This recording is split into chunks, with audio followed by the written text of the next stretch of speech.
So this is going to be the first in a series of videos that I'm going to put together on the making of the Layla chair. I've got the full build video up on my YouTube as well, just with no voiceover, no music, just straight making.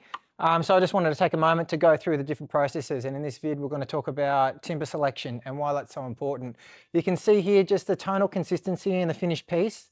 Man, it makes a really big difference when you take that bit of time in the beginning in a selection process to make sure that all your timber is consistently toned for the finished product to come and look consistent like one piece. Like everything's meant to be there. If you had oak that was really light mixed with oak that was really dark, it draws your eye and it's just noticeable. Basically what we're trying to make is we don't want people to notice that it's made from different pieces of timber. It's all the same species, yes, but there's tonal variance. Oak, as I've said many times in many videos, that is a really consistent timber, which is why consistent tonally, which is why it's so popular and used so much in high-end furniture.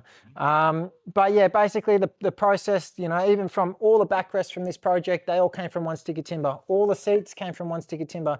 These legs here, they all came from one stick of timber. These are laminated together. So yeah, really important that they were kind of book matched, folded together, one stick of timber. You can't, I'm looking at this now, I can't even see a join. Same with the backrest, you really can't see a join.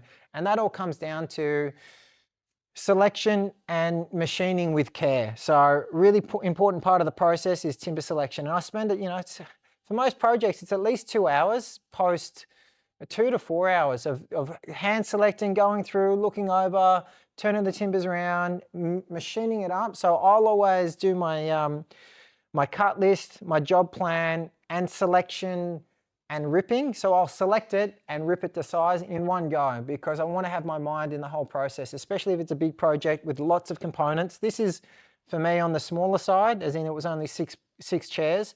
But if you're doing a larger project with lots of moving pieces, I'll make sure I'm starting that sort and rip at the beginning of the day. And that's what I call it, a sort and rip, where I sort the timber, rip it all to size. I've talked in the past in other videos about my ripping process, and it's basically 5 mil over. So if this is 60 by 60 legs, then they're going to be ripped to 65 by 65, etc. And my docking is always 20 mil over size. So if it's 700 finish height, I'm going to dock it to 720.